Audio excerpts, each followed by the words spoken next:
यानी 107 मैचेस देखे, जिसमें 38 टीमों ने पार्टिसिपेट किया, जिसमें 76 ओजस्वी वक्ताओं ने अपने वक्तव्य को हमारे समक्ष रखा और 24 उत्कृष्ट मोशंस के ऊपर हमारे साथ बात की। कोई भी आयोजक समिति पूरे सर्किट में आपको ये सुविधा नहीं देती कि आप उनके आमंत्रित निर्णायकों या उनके अपने निर्णायकों के निर्णय को चैलेंज कर सको। हम आपको ये सुविधा देते हैं। सुबह-सुबह करवाना पड़ गया ताकि आपको मौका मिले। ओसी डीआरएस लेके आता है। क्यों किसके लिए? ओसी को तो उसमें कोई बेनिफिट नहीं है। ओसी को उल्टा निर्णायकों को कभी-कभी संभालना पड़ जाता है कि उनका निर्णय बदल गया, ऐसा हो गया, वैसा हो गया। ये सभी चीज़ टीम्स के लिए है, लेकिन टीम्स ही कंप्लेंट करते हुए दिखेंगी कि लेट हो रहा है, ऐसे हो रहा है, वैसे हो रहा है। हमारी इस बरस के अंदर हमें 4 वाजिब डीआरएस की अपील आई, जिसमें हमने 2 बार डिसीजंस को बदला, यानी 50% के सक्सेस रेट के साथ।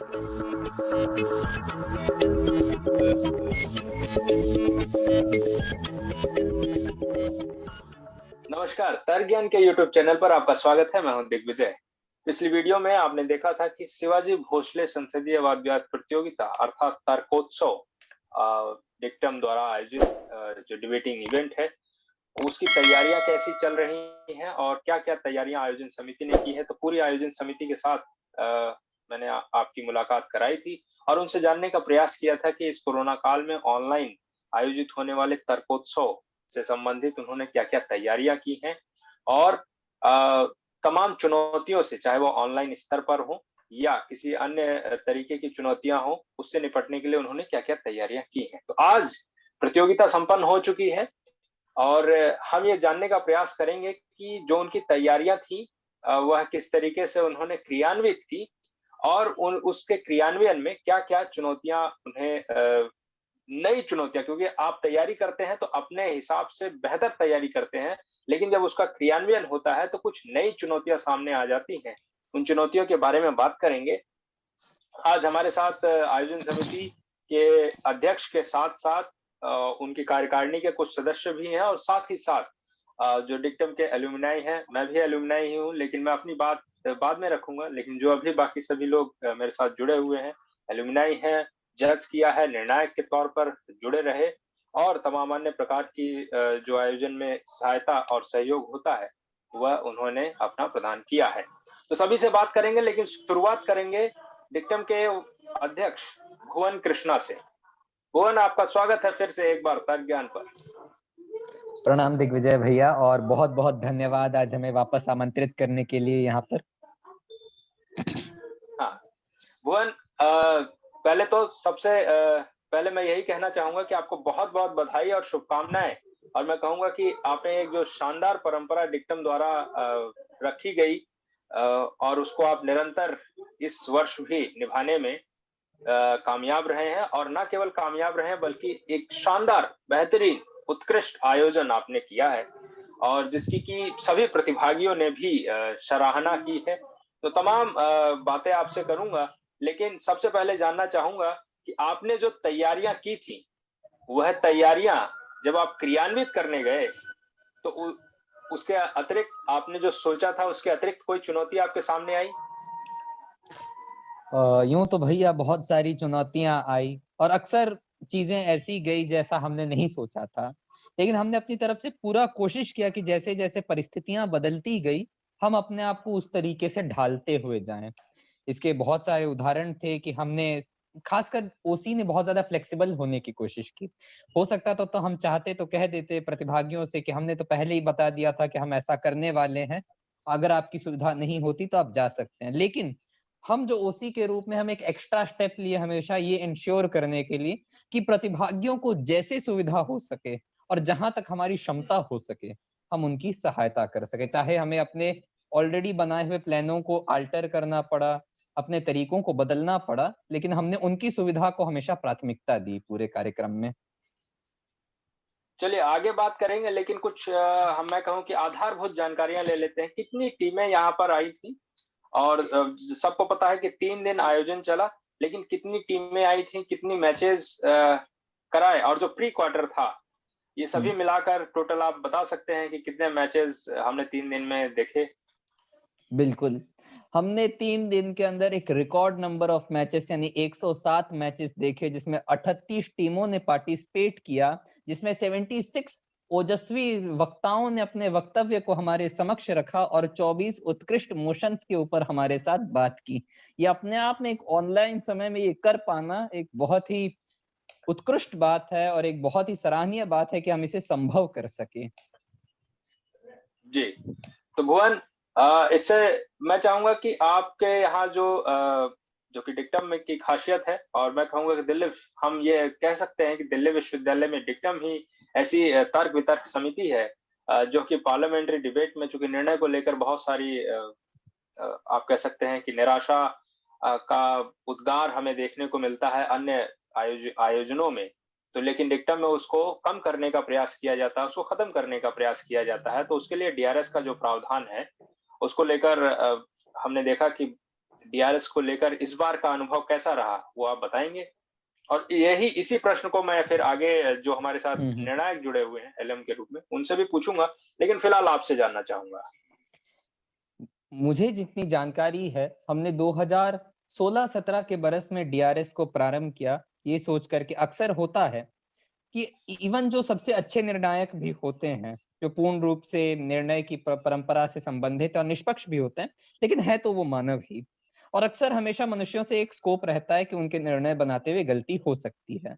तो हमने ये परंपरा प्रारंभ की डीआरएस की कि हम अपने प्रतिभागियों को ये मौका देते हैं कि अगर आपके पास पूरे मैच की रिकॉर्डिंग है और अगर आपको लगता है कि जो निर्णय आया है वो आधारहीन है, तर्कहीन है या किसी भी प्रकार से आपकी मान्यताओं से कम पड़ता है, तो ऐसी स्थिति में आप ओसी से अपील कर सकते हैं, आयोजक समिति से अपील कर सकते हैं और हम 3 वरिष्ठ निर्णायकों का उसी समक्ष पैनल बनाएंगे और आपके जजमेंट का रिव्यू कराएंगे।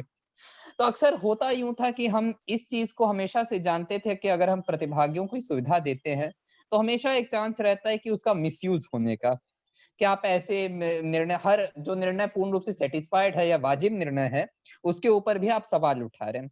और ऐसी स्थिति से बचने के लिए हमेशा ओसी की नीति यही थी कि हम ऐसी टीम्स को 5 एमओवी से हराते हैं और कभी-कभी तो कार्यक्रमों में हमने ये भी रखा है कि उनको अगला मैच नहीं खेलने दिया जाता, क्योंकि पार्टिसिपेंट्स को भी ये समझना होगा कि ओसी के रूप में जब हम इतना बड़ा आपको सुविधा दे रहे हैं कि वो निर्णायक चाहे आमंत्रित निर्णायक हो या हमारे अपने एलएम हो, हम उनके निर्णय को चैलेंज करने की सुविधा दे रहे हैं। कोई भी आयोजक समिति पूरे सर्किट में आपको ये सुविधा नहीं देती कि आप उनके आमंत्रित निर्णायकों या उनके अपने निर्णायकों के निर्णय को चैलेंज कर सको। हम आपको ये सुविधा देते हैं और केवल हम ये कागज पर ये सुविधा नहीं देते, अक्सर निर्णय बदले गए हैं।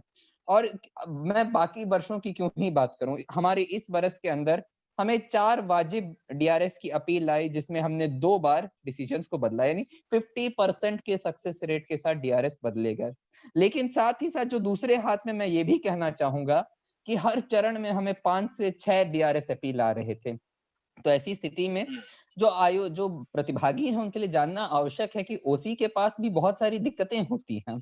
खासकर हम कोरोना महामारी के काल में चल रहे थे जिसमें बहुत सारे हमारे जो निर्णायक थे वो खुद भी बीमारियों से जूझ रहे थे, उनकी अचानक बीमारियां थी, किसी की मेडिकल इमरजेंसीज थी। ऐसी स्थिति में ओसी के लिए पैनल बनाना बहुत ज्यादा कठिन हो जाता है और बिना डीआरएस के अपील को एडजुडिकेट किए हुए हम मीटिंग्स को नहीं बढ़ा सकते, हम मैचअप्स नहीं निकाल सकते आपके समक्ष। और हमारे पास रिकॉर्डिंग आती है, हमें रिकॉर्डिंग को भी वेरीफाई करना पड़ता, बहुत सारी टेक्निकलिटीज होती हैं इन चीजों के बीच में। ऐसी स्थिति में प्रतिभागियों की मॉरल रिस्पॉन्सिबिलिटी बन जाती है कि वो केवल हमारे समक्ष ऐसी ही डिसीजंस को लेकर आए जो सच में बहुत ज्यादा वैलिडली डिजर्व करती हैं डीआरएस की। ऐसा ना हो कि आप फ्रिवलेस तरीके से आप बस बोल दें कि ज्यादा से ज्यादा क्या होगा, 5 एमओवी से हार रहे हैं और हम हार रहे हैं तो हार जाएंगे, उससे ज्यादा क्या हो सकता। तो ऐसी स्थितियों को अवॉइड करने की बहुत ज्यादा जरूरत है हमें। और ये केवल हमारे द्वारा कि हम किसी पेनाल्टी को लेकर आ जाएं या आपके ऊपर कोई हार्श मेजर लें, उससे ज्यादा प्रतिभागियों के अंदर से ये बात आनी चाहिए कि उनके और ओसी के बीच में एक म्यूचुअल ट्रस्ट होना चाहिए कि आप हमारे सामने ऐसा निर्णय लेकर आए जो वाजिब है और हम अपनी तरफ से पूरी ईमानदारी से उनके ऊपर कार्यान्वित करें।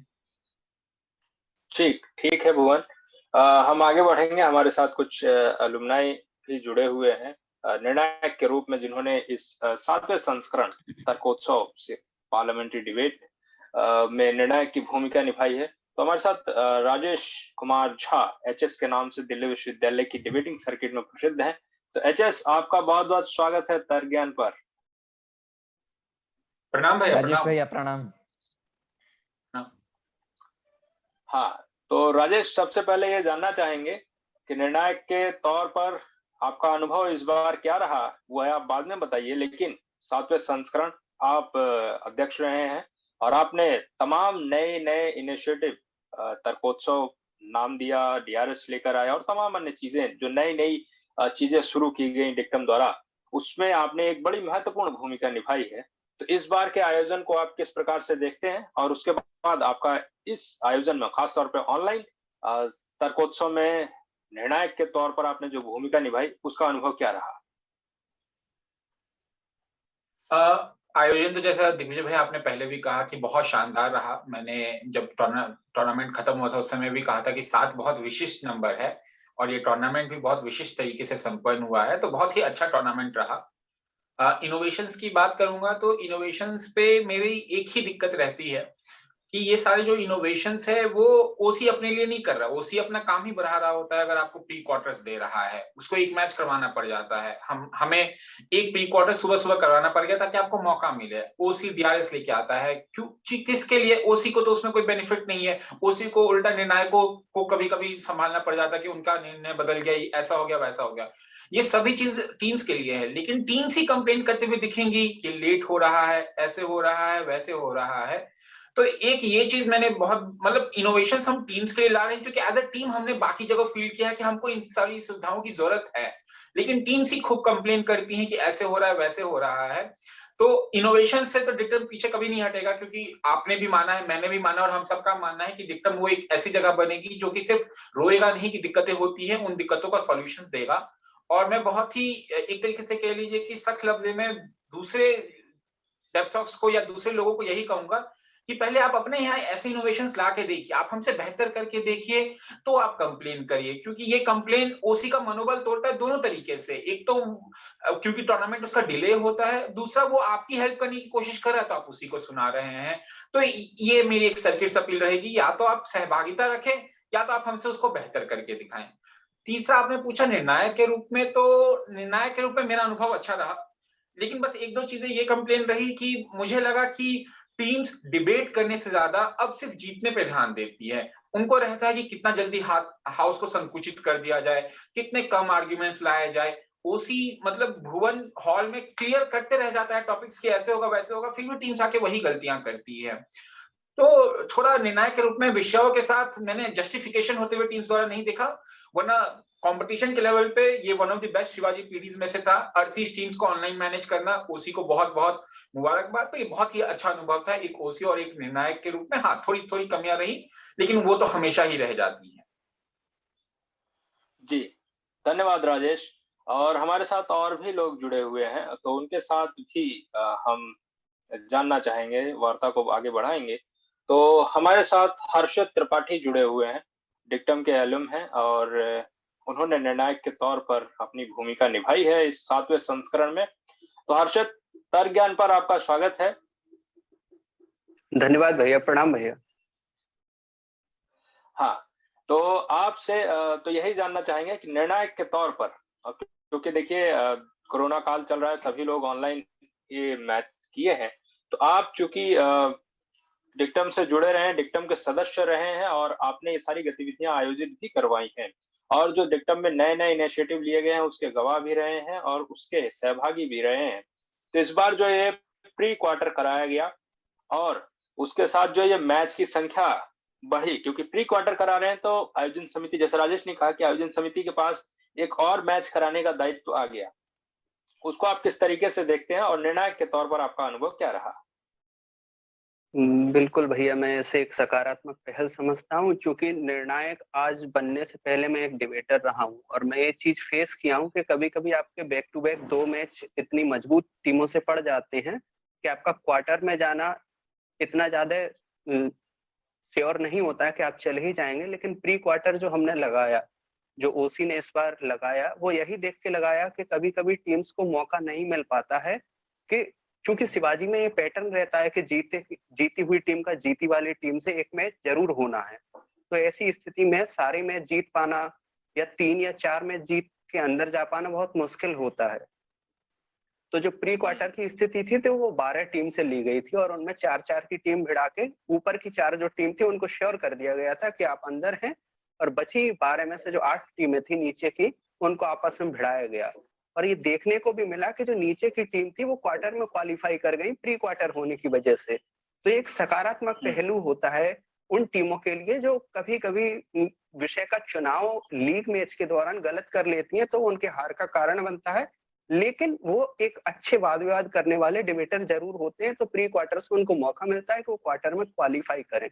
तो इस बार ओसी जो ऑर्गेनाइजिंग कमेटी थी उसके द्वारा एक बहुत अच्छी पहल थी और पॉजिटिव थी, जिसका हम पूरे तहे दिल से सराहते हैं कि एक बहुत अच्छी पहल है जो इस बार एज अ सीनियर हमको देखने को मिली डिक्टम के। हाँ, तो आप निर्णायक के तौर पर आपने क्या अनुभव किया इस बार 7वें संस्करण में ऑनलाइन जज करके? चूंकि मैं दूसरी पीडी एज कर रहा था, पहली वेंकटेश्वर की ऑनलाइन किया था और दूसरी शिवाजी की कर रहा था, तो ऑनलाइन पीडी एज करना बहुत ज्यादा अपने आप में मुश्किल होता है कि आवाज का कटना और फिर कहाँ जाना है, किस तरह जाना है। लेकिन शिवाजी में जो ऑर्गेनाइजिंग कमेटी थी इस बार उसने बहुत अच्छे तरीके से चीजों को हैंडल किया। निर्णायक को खुद से कोई एफर्ट नहीं डालने पड़े, उनको तुरंत लिंक मिलता था, जिस रूम में जाना है उस रूम की सूचना मिलती थी, विषय ग्रुप पे आ जाते थे, इस कक्ष में आपको जाना है। तो जो भी रिलेटेड जानकारी जैसे ऑफलाइन में होती थी, इस बार ऑनलाइन में वो व्हाट्सएप ग्रुप के थ्रू हमको मिल रही थी। तो एज अ निर्णायक कभी ये फील ही नहीं हुआ कि आप ऑनलाइन पीडी में है, आपको सारी चीजें वहीं बैठे बैठे करनी है जैसे ऑफलाइन में कर रहे थे। तो एक फ्लेक्सिबिलिटी बनी हुई थी और बहुत अच्छे से किया, तो इतना ज्यादा दिक्कत नहीं हुई। उसके लिए जो है ऑर्गेनाइजिंग कमेटी जो थी उसके एफर्ट्स दिख रहे थे कि कितने एफर्ट उन्होंने डाले हैं और कितना हमको ये फ्लेक्सिबली अब चीजें कर रहे हैं स्मूथली। ठीक है, ठीक है, धन्यवाद हर्षित। हम आगे बढ़ेंगे, हमारे साथ और लोग जुड़े हुए हैं, तो उनमें एक नाम है विधा श्रीवास्तव का। तो हमारे साथ विधा भी जुड़ी हुई है, डिक्टम की एक सक्रिय सदस्य रही हैं और काफी आप उनको सुनेंगे तो निश्चित तौर पर वह एक बेहतरीन डिबेटर भी रही हैं। और आपके उनके स्पीचेस, क्योंकि डिक्टम की सदस्य रही हैं, निश्चित तौर पर उनके अंदर जो डिबेटिंग स्किल है वो जानी जाती है। हिंदी सर्किट में हिंदी सर्किट में उतनी ज्यादा सहजता न रखने के बावजूद भी हिंदी सर्किट में उनकी जो प्रसिद्धि है वह किसी भी, आप कहें कि जो हिंदी सर्किट के लिए ही लोग ज्यादातर, क्योंकि डिवीजन है कि एक हिंदी डिबेटर्स है, इंग्लिश डिबेटर है। विधा मूलतः जो है इंग्लिश डिबेटर है, लेकिन उसके बावजूद भी हिंदी सर्किट, हिंदी डिबेटिंग में जिस तरीके से उन्होंने अपनी पहचान बनाई है वो काबिले तारीफ है। तो विधा, आपका स्वागत है तर्क ज्ञान पर। हेलो भैया, थैंक यू।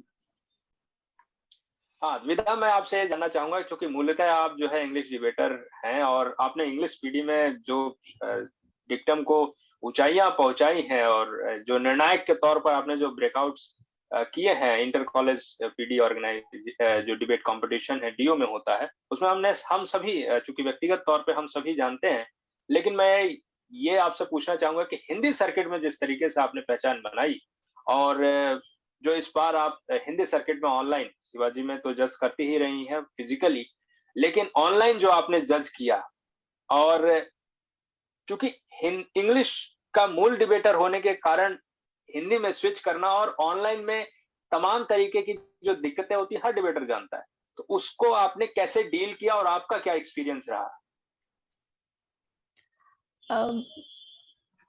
हाँ, ऑब्वियसली लैंग्वेज एक थोड़ा सा बैरियर है, बिकॉज जो जार्गन होती है उसका ट्रांसलेशन थोड़ा सा चैलेंजिंग होता है।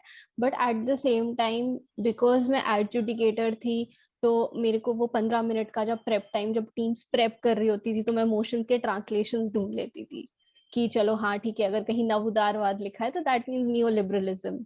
सो इवन दो मेरे को कॉन्सेप्ट का अंडरस्टैंडिंग है, मुझे ट्रांसलेशन के लिए थोड़ा सा असिस्टेंस लगता था, बट फॉर्चुनेटली उसके लिए प्रेप टाइम होता है, आप कर सकते हैं। ट्रांसलेशन इज जस्ट 2 मिनट का काम। इंग्लिश सर्किट और हिंदी सर्किट में बहुत ज्यादा डिफरेंस नहीं है इन टर्म्स ऑफ डिबेटिंग का असेंस वहां पे भी वही है, असेंस यहाँ पे भी वही है, और वो जो ऑब्जेक्टिव चीज है वो बदल तो जाएगी नहीं। तो इसलिए वहां पर बहुत ज्यादा चैलेंज नहीं होता है, बिकॉज सब जगह यही अंडरस्टैंडिंग है कि एक अजम्पशन होता है, उसके पीछे एक रैशनल लगाया जाता है, उसको सपोर्ट करने के लिए कुछ एग्जांपल्स दिए जाते हैं, ऐसे चलता है। ये हर सर्किट का यही है, ऐसा नहीं है कि हिंदी में कुछ और होता है या इंग्लिश में कुछ और होता है, ऐसा कुछ नहीं है। रही ऑनलाइन का चैलेंज बस इतना है कि हाँ, टीम्स को ढूंढ के लाना, अभी प्रेप करने चली गई कोई टीम तो मेक श्योर करना कि वो 15 मिनट बाद आ जाए। But again as an adjudicator आपके पास ये प्रिविलेज होता है कि आपकी रिस्पॉन्सिबिलिटी नहीं है। रनर्स थे, रनर्स ने कोई अपनी ड्यूटी है, उन्हें इस बात का पता था, उन्होंने उसको बहुत अच्छे से निभाया भी। वो हमेशा ढूंढ पा रहे थे कि हाँ, यहाँ टीम्स है, इनको लेके आना है, वहाँ है उनको लेके आना है। टाइम के लिए क्लॉक हमेशा डिस्प्ले पे थी, विच इज, बल्कि मुझे ऐसा लगा कि ये इकलौती ऐसी चीज है जो आपको ऑनलाइन में ही इसका प्रिविलेज मिला। ऑफलाइन में ऐसा नहीं होता है कि हर रूम में घड़ी लगी होती है, हर रूम में स्टॉप वॉच लगी होती है, हर रूम में प्रोजेक्टर फैसिलिटी होती है। ऑनलाइन का प्रिविलेज ये था कि स्क्रीन शेयर से रनर की स्क्रीन पे टाइमर सबको दिख रहा था। तो मुझे लगा ये एक, एंड आई फेल्ट ऑनलाइन का सबसे बड़ा एडवांटेज ये था कि ट्रांसपेरेंसी बहुत ज्यादा बढ़ गई, क्योंकि हर एज के पास अपना प्राइवेट यूआरएल है, टीम्स के पास एक यूआरएल है देखने के लिए। तो आई थिंक इनफैक्ट आगे बढ़ते हुए भी आई थिंक सोसाइटीज को इस ट्रांसपेरेंसी को अपने साथ रिटेन करके रखना चाहिए। बाकी तो आई एम प्राउड टू से कि डिक्टम के जूनियर्स को हमेशा पता होता है रनिंग क्या क्या करना है, कैसे करना है। जब ऑफलाइन सेटअप था तब भी बच्चे अच्छे से ट्रेंड थे, आज ऑनलाइन सेटअप है तब भी बच्चे अच्छे से ट्रेंड है। सो कंग्रेचुलेशंस।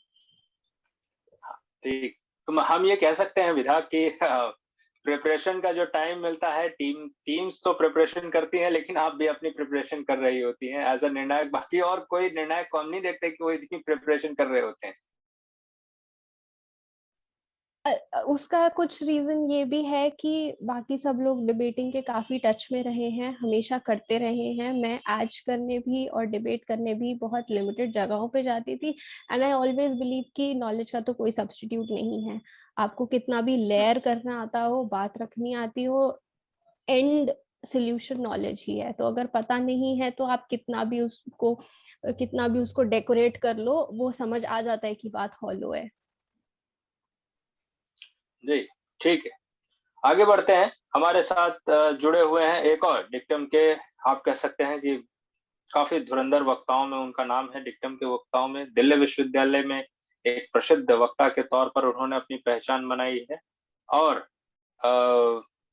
बड़ी बड़ी ट्रॉफी जीतने में उन्होंने डिक्टम को कई बड़ी बड़ी ट्रॉफियां दिलाई हैं। अपने वक्ता और अपने जो आप कह सकते हैं कि बोलने की और डिबेट करने की जो शैली है, हुनर है, वह निश्चित तौर पर काबिले तारीफ है उनकी। तो हम बात कर रहे हैं जसप्रीत सिंह की। जसप्रीत, आपको पता है कि डिक्टम को उन्होंने कई ट्रॉफियां, बड़ी बड़ी हैवी ट्रॉफियां दिलाई हैं। तो जसप्रीत, आपका स्वागत है तर्क ज्ञान पर।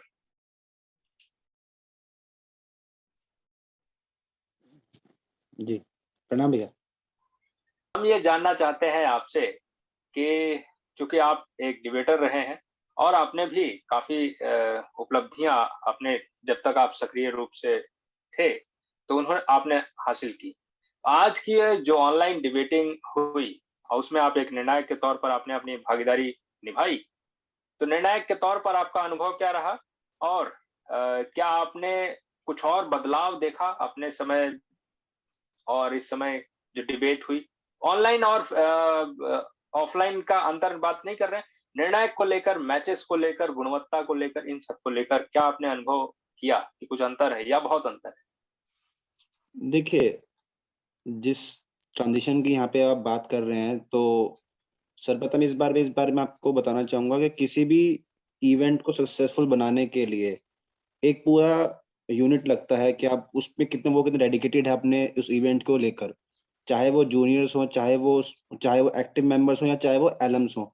शिवाजी पीडी की या शिवाजी की डिक्टम की ये खासियत है कि चाहे इसका फाउंडिंग मेंबर भी हो या चाहे उसका अभी का प्रेजेंट मेंबर भी हो, एक बुलावे पे कहीं ना कहीं सब रिस्पॉन्ड करते हैं, और जब भी कभी इवेंट की जरूरत होती है, सोसाइटी को जरूरत होती है, तो वो उनके लिए खड़े रहते हैं।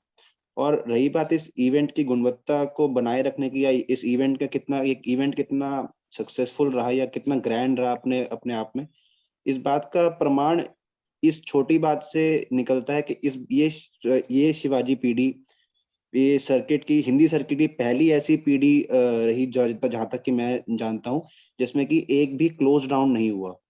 जब हम ये देखते हैं कि अक्सर जो है कॉम्पिटिशन्स में एक राउंड क्लोज रखा जाता है समय बचाने के लिए या टीम्स को रोक बांधे रखने के लिए, लेकिन हमने इस शिवाजी पीढ़ी की जो ट्रांसपेरेंसी की जहां बात हो रही है, वहां पे हमने पूरा ये अपने स्तर पे सुनिश्चित करने का प्रयास किया कि कैसे जो है टीम्स को कहीं भी ये ना लगे कि कोई नाइंसाफी हो रही है या कोई किसी को फेवर किया जा रहा है, कुछ किया जा रहा है, क्योंकि शिवाजी का ये कल्चर है ही नहीं कि हम किसी का फेवर करते हैं, ना ही हम किसी के साथ कोई दुश्मनी पालते हैं। तो सिंपल उसी चीज को मेंटेन करते हुए हमने वो ट्रांसपेरेंसी को हमने बनाए रखा। इस बात के लिए पूरी ओसी बहुत ही बधाई की पात्र है, और सर्किट में यकीनन हमने एक नया मुकाम जो है इस पीढ़ी को दिया है और एक एग्जाम्पल जो है हमने सेट किया है सर्किट के सामने। जी ठीक है, हमारे साथ कुछ और लोग जुड़े हुए हैं, और खास तौर पे इस ऑनलाइन पीढ़ी में जो तकनीकी पहलू को संभाल रहे हैं, तो तकनीकी चुनौतियों के बारे में जानने के लिए, तकनीकी चुनौतियों का समाधान किस प्रकार से किया, ये सभी चीजें हम जानने के लिए हमारे साथ इस समय मौजूद हैं हर्ष, डिक्टम के सदस्य हैं, डिबेटर हैं, और तो हर्ष से जानने का प्रयास करेंगे कि क्या-क्या चुनौतियां आई और किस तरीके से उनका समाधान तत्काल उस चीज को सुधारने का प्रयास किया। हर्ष, आपका स्वागत है एक बार फिर से तर्क ज्ञान पर। नमस्कार सभी को, धन्यवाद भैया आपके इंट्रो के लिए। जी भैया। हाँ, तो हर्ष, जब हमने आपसे बात की थी कि किस तरीके से आयोजन होने जा रहा है, जब हम बात कर रहे थे क्या-क्या तैयारियां की, तो आपने दिखाया था कि आप डिस्कॉर्ड, जूम और ये सभी चीजें लेकर आ रहे हैं, और आपने डिस्प्ले पे दिखाया भी था कि आप कैसे-कैसे वो चीज कर सकते हैं, चाहे वो अगर आवाज अटक कर आ रही है तो आप किस तरीके से डिस्कॉर्ड पर उस समस्या का समाधान प्राप्त कर सकते हैं। तो जब पीढ़ी आयोजित हुई तो हम ये जानते हैं कि तकनीक कहाँ पर धोखा दे जाए ये कोई कह नहीं सकते निश्चित तौर पर। तो हम ये मानते हैं कि कुछ समस्याएं तो निश्चित तौर पर आएंगी, भले से आप दो प्लेटफॉर्म लेकर चल रहे थे। तो आप बताइए कि जो चुनौतियां आई और क्या चुनौतियां आई, उसका समाधान आपने कैसे किया? जी भैया, सबसे पहली चीज जो मैं शिवाजी भोसले की सबसे इम्पोर्टेंट और एक सबसे अच्छी और खूबसूरत चीज समझता हूँ वो ये रही है कि हमने इस शिवाजी भोसले को चॉइस के नाम पे अगर हम समझे, चॉइस इसकी एक मेन थीम समझ सकते हैं। हमने चॉइस दी पार्टिसिपेंट को कि हम उनके प्लेटफॉर्म को, वो प्लेटफॉर्म चुन सकते हैं, वो डिस्कॉर्ड पे करना चाहें, जूम पे करना चाहें। जो हमारे इनिशियली 2 हमने डिसाइड किए थे हमारे प्लेटफॉर्म रहेंगे, लेकिन जैसा कि जब हमारी डिबेट ऑर्गेनाइज हुई और हमारे साथ एक दिव्यांग पार्टिसिपेंट भी थे, तो उनकी एक तरह से डिमांड पे हमने मीट को भी इसमें ऐड किया, और हमारे पास हमने जो इस पीढ़ी थी 3 मेन प्लेटफॉर्म्स पे, डिस्कॉर्ड पे, जूम पे और मीट पे, इन तीनों प्लेटफॉर्म पे लीग मैचेस ऑर्गेनाइज करवाए। इसके अलावा जो हमारे पास जो एक समस्या हमें देखने में मिली कि जो हमारी चॉइस की बात थी, उसी के साथ हमें देखने में मिलता है कि जब हमने चॉइस दी डीआरएस की, तो काफी पार्टिसिपेंट ने हर मैच के बाद डीआरएस भी मांगे। अब डीआरएस मांगने की वजह से जो मेन समस्या हमें देखने में मिलती है वो ये हुई कि जो मैचेस का हमने एक शेड्यूल बनाया था, कि हमने फर्स्ट डे का शेड्यूल बनाया, सेकंड डे का शेड्यूल बनाया और फाइनल डे का शेड्यूल बनाया, वो सरकना शुरू हो गया हमारे लिए। और टेक्निकल स्तर पे हमने जितना हो सके हमने कोशिश करी उस समय को कम करें। हम हर रूम में गए, हमने चेक किया कि डिबेट शुरू हुई है नहीं हुई है, पार्टिसिपेंट कौन से प्लेटफॉर्म पे कंफर्टेबल हैं, उनकी रिकॉर्डिंग हो रही है नहीं हो रही है, और कोई भी समस्या हो उनको मैच के शुरू होने से पहले और मैच के खत्म होने के बाद भी हमने उसको डील किया। और इसके अंतर्गत हमने जो एक मूल समस्या देखी वो यही थी कि जस्ट हमें शेड्यूल थोड़ा सा आगे बढ़ाना पड़ा, लेकिन उससे भी हमारे इवेंट को फर्क नहीं पड़ा कि हमने जो फाइनल प्लान किया था कि 3 दिन का हमारा इवेंट रहेगा, उसमें हमारा काम पूरा हो गया। 3 दिन में ही हमने इवेंट सक्सेसफुली ऑर्गेनाइज कर लिया। चलिए, तो आपने और आपकी टीम ने, जो कि टेक्निकल चीजों को देख रहे थे, बहुत ही शानदार तरीके से, चूंकि मैं भी वहां था तो निश्चित तौर पर मैं उन सभी चीजों से अवगत हूं कि किस तरीके से आप लोगों ने कार्य किया। लेकिन हम ये जानना चाहते थे कि आप ही बताएं, जो सभी लोग देख रहे हैं, कि किस तरीके से उन चुनौतियों का सामना कर सकते हैं। जैसा आप बता रहे हैं कि आपने 2 मेजर प्लेटफॉर्म लिए थे, लेकिन अनुरोध पर आपने एक और प्लेटफॉर्म को, ऑनलाइन प्लेटफॉर्म को इंट्रोड्यूस कर लिया तत्काल।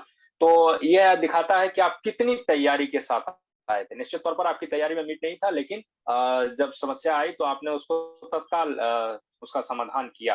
तो इसके लिए आप बधाई के पात्र हैं। और निश्चित तौर पर तकनीकी आधारित जो ये डिबेट्स हो रही हैं, आभासी तौर पर हो रही हैं, कहीं भी बैठ के आप डिबेट कर सकते हैं, उसमें निश्चित तौर पर आप जैसे जो तकनीकी चीजों को समझते हैं और उसका व्यापक प्रबंधन करना जानते हैं, आपकी भूमिका निश्चित तौर पर सराहनीय होती है। आगे बढ़ते हैं कि निश्चित तौर पर तर्कज्ञान पर तो हमने तैयारियों की वीडियो देखी है, तो क्या हम कुछ मैचेस भी देख पाएंगे? आपने रिकॉर्डिंग की होगी निश्चित तौर पर, उसके बारे में बता दीजिए कि जल्दी से तर्कज्ञान पर वो भी मैच आएंगे।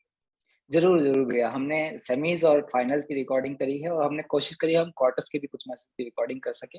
जैसे ही हमारी रिकॉर्डिंग्स एक तरह से एडिट हो जाती हैं, ये हमारे डिस्कॉर्ड के यूट्यूब चैनल पे और तर्क ज्ञान के चैनल पे, दोनों पे उपलब्ध हो जाएगी। ठीक ठीक है, तो हम आगे अब हम आगे बढ़ते हैं। और जैसा मैंने कहा कि हमारे साथ कुछ एलएम भी जुड़े हुए हैं और निर्णायक के रूप में उन्होंने भूमिका निभाई है इस शिवाजी भोसले तर्कोत्सव में।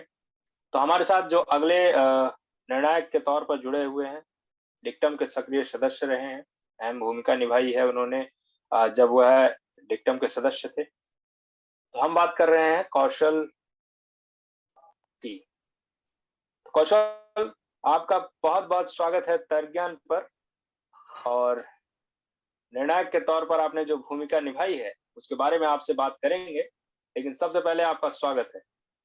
जी धन्यवाद भैया स्वागत के लिए, और बहुत बहुत शुभकामनाएं इन बच्चों को जिन्होंने बहुत अच्छे से अपना उत्सव, ये जो हम कहेंगे उत्सव इसलिए क्योंकि ये हम लोगों के लिए एक बहुत बड़ा त्योहार हो जाता है जब हम इसको मना रहे हैं, इसको एक लगातार प्रक्रिया के रूप में, परंपरा के रूप में चला के आ रहे हैं। तो ये हमारे लिए एक त्योहार है और उस त्योहार में जो हम लोग सक्रिय होते हैं, उसके बाद में जब हमने ये देखा एक निर्णायक के तौर पे सबसे बड़ी बात ये मुझे लगी कि इसमें एक ट्रांसपेरेंसी ये देखने को मिला कि जब हम लोग अपने टाइम पे मैचेस में जाते थे या फिर डिबेट में जाते थे, तो वहां हम देखते थे कि एक प्रीजुडिस माइंडसेट हो जाता था एज का कुछ टीमों को लेकर के, कि अगर ये किसी कॉलेज से, एक संस्था से जो बहुत पुराने समय से चली आ रही है, और उसके बाद में उन लोगों को लगता था कि हाँ इन लोगों ने तो बहुत अच्छे से किया ही होगा, इनके सीनियर्स ने इनको सिखाया होगा वो चीजें। और यहाँ पर जब हमारी टीम में जब हमने एक देखा कि उन्होंने उनको कॉलेज का नाम ना देकर एजिस के सामने एक अलग नाम दिया गया, वो एक अलग चीज थी जिससे उस टीम के बारे में हमें नहीं पता कि वो किस कॉलेज से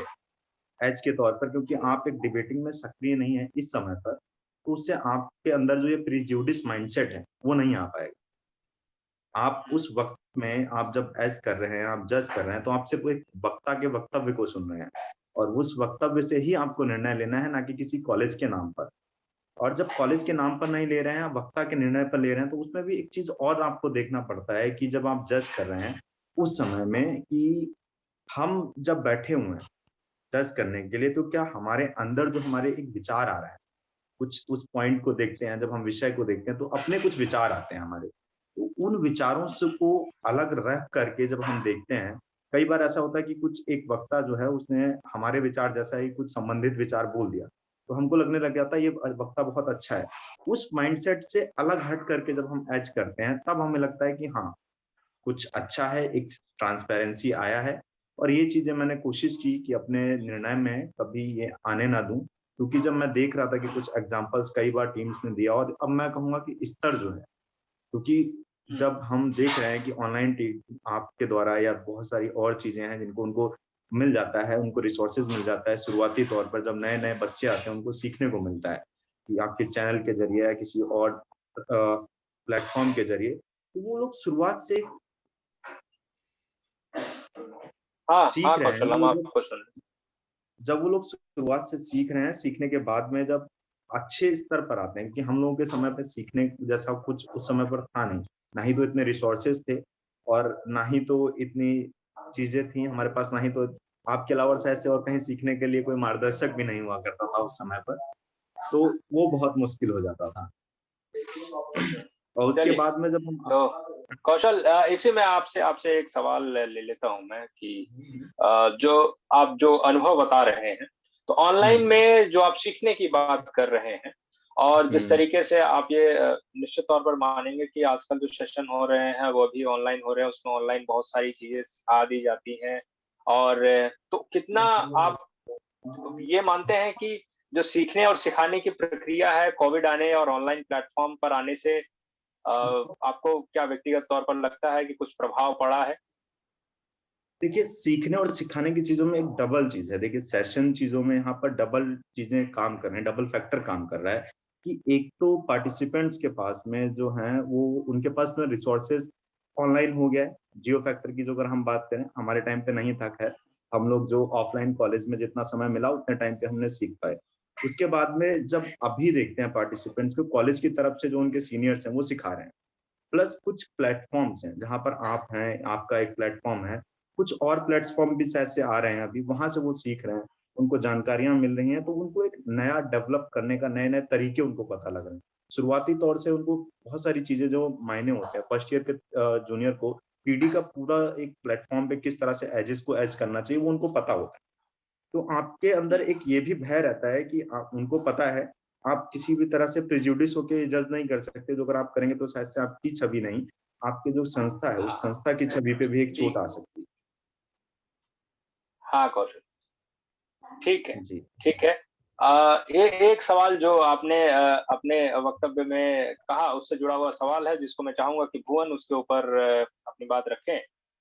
जैसा कि कौशल ने कहा कि इस बार हमने जो टीम्स थी प्रतिभागियों की, वो कॉलेज के नाम से नहीं जानी जा रही थी, तो हमें पता नहीं चल पा रहा था निर्णायक के तौर पे कि ये टीम किस कॉलेज की है और इस कॉलेज के जो टीम है उसको कौन सा नाम अलॉट किया गया है। जैसे हम देख रहे थे कि आपने हमारे जो प्राचीन काल है, आप महाजनपद काल में जाएं तो पांचाल है, कुरु है, कौशल है और अंग देश, अंग अंग नाम आपने दिया, तक्षशिला आपने नाम दिया, उज्जैनी नाम दिया, कुशीनारा नाम दिया।